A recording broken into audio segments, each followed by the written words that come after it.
Thomas Wright was a Shropshire historian in the mid-19th century, and incredibly he claimed he possessed the Holy Grail, as referred to in the Arthurian romances of the Middle Ages. Before he died, he claimed that he had hidden this artifact, and for years it seemed that the whereabouts of what he believed was the Grail was buried with him in his grave. But he also said he left a series of cryptic clues in a book that he'd had published.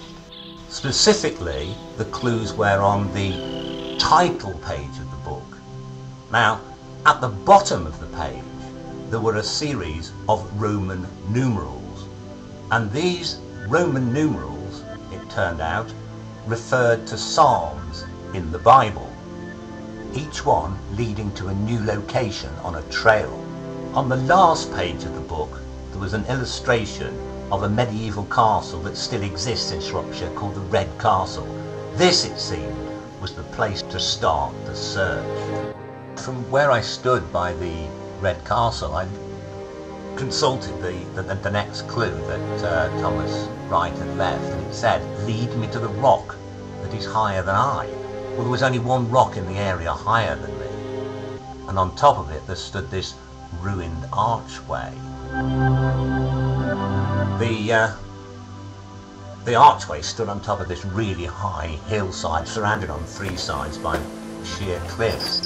And when I got up to the top and stood under the arch and looked around, it was an incredible view. I could see right the way back down to the Red Castle from where I'd come.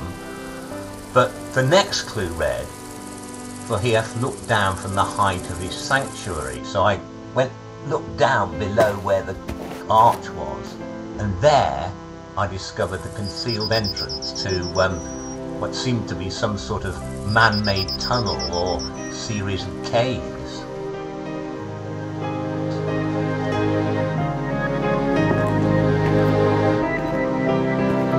The tunnel opened up into what had clearly been an artificially constructed cavern.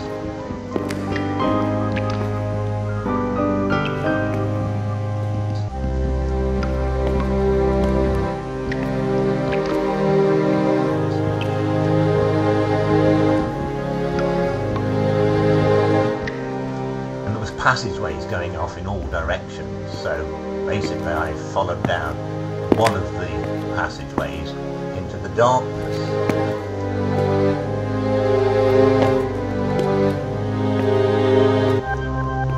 The passageways seemed to go on forever, I mean right into the heart of the hillside, until suddenly I found on one side of the passageway there was a chamber cut out in the rocks, and in the chamber there were a couple of statues. One of them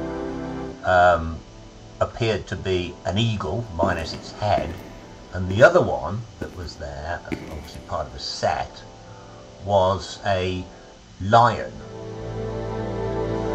Now I later discovered that there used to be 4 statues in the cave: a bull, a lion, an eagle and an angel, but the bull and the angel had long since been removed.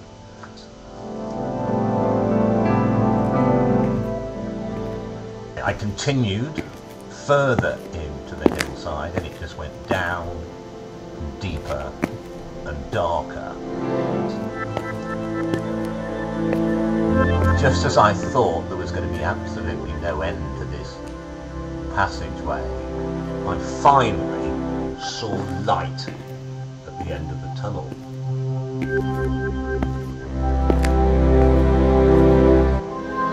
Astonishingly, I had emerged on the other side of the hill, and in front of me there was this amazing gorge cut between the rocks.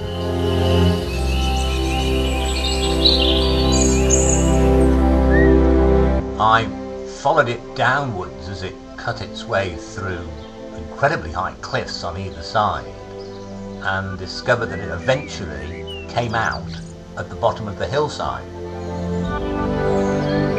There I found myself in this spectacularly beautiful valley, And I knew then that I was onto something, because the next clue read, "They go down by the valleys unto the place that thou hast founded for them." It seemed I had to continue to the end of the valley. And there, sticking out above the trees, there was some sort of red stone tower, which turned out to be a church. And I recalled that the next clue read, "Ye that stand in the house of the Lord." This is surely what the clues had been leading to, the house of the Lord, a church.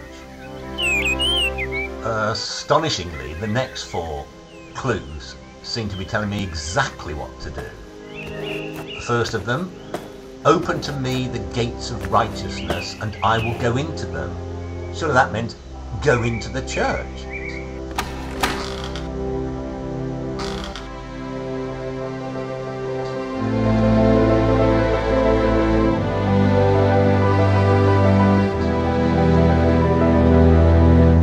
And the next verse, "I looked upon my right hand and beheld."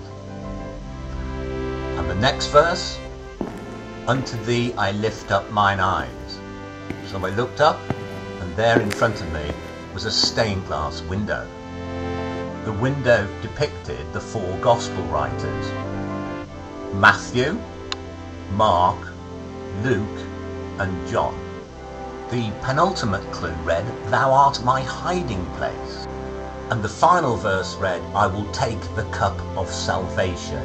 And the John figure was holding a cup, a chalice. Surely this had to mean something, but what? Looking more closely at the window, I noticed that above the four gospel writers there were four other images: an angel, a lion, a bull, and an eagle. And it was then that I realized those same four images were as stone statues in the center of the caves, of course of which two now survive: the eagle, which was somewhat damaged, and the lion statue that had been fairly intact. But originally all four images had stood there. Now, as I'd been directed to the John figure, the one with the chalice, what was above his head? Well, the image there was the eagle. So perhaps it was within the eagle that the chalice was in. And in fact, ultimately I discovered that it was in the original base of the eagle statue that the cup was found.